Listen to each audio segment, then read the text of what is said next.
By Jill Lee, the fifth chakra is one of the best kept secrets for owning your authority and interacting authentically. Q. I want to actively support and add my voice to various causes and campaigns that align with my values. Based on my personal history, I'm afraid to speak up and be heard because I feel re-traumatized by the charged political and social climate.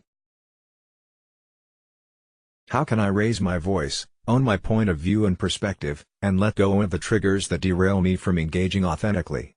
It's so important to bring our whole selves to our causes, the places where we know we have passion, to preserve, to reform, to change, to lead. Our passion emerges from many places, including our own experience. Advocacy for personal causes challenges our emotions and in some cases, invites re-wounding, regression and re-traumatizing. No judgments, we all have our stories and we get triggered by them, yet you're wise to understand that we have the opportunity to dissipate these wounds and create a different relationship to ourselves and our experience by evolving our energy. The fifth chakra is one of the best kept secrets for owning your authority and interacting authentically. It's the seat of self-expression, and a wildly situational chakra. Think of a time when you talked big, either to yourself or to a confidant, about a plan to confront someone who had crossed a boundary, or done something inappropriate. Yet when you met the person, did you approach the situation completely differently, with a passive and conciliatory demeanor? Or perhaps you had a reasonable, respectful conversation that helped both of you find new awareness and understanding? Maybe the conversation never took place because you felt uncomfortable raising the topic? In each one of these scenarios, your fifth chakra would have acted very differently. When you were talking big, your fifth chakra would be quite open and active. You might not be able to sustain the openness in the real conversation, but in that moment, your fifth chakra invested in your dialogue and you could talk the talk. If passive and conciliatory, you might have found that your fifth chakra was somewhat closed, and not very stimulated to hold your ground. In the respectful, reasonable conversation, your fifth chakra would likely be appropriately open, helping you to feel present and aligned with yourself. In the final instance, your fifth chakra would have been quite closed, you would have not felt comfortable addressing the issue.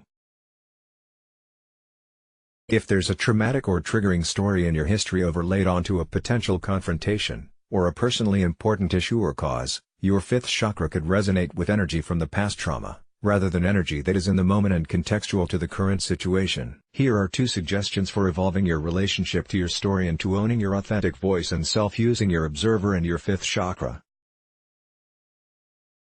Collaborate with your observer. Assign a part of yourself to the role of observer. Of you.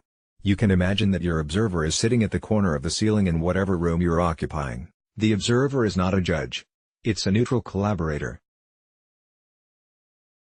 The observer's task is to notice your choices, actions, words, thoughts, overall presence and state of being. You can check in with your observer when you're curious about your stance, choices, behaviors, emotions in an interaction, or even an imagined interaction like the talking big example above. Invite the observer perspective.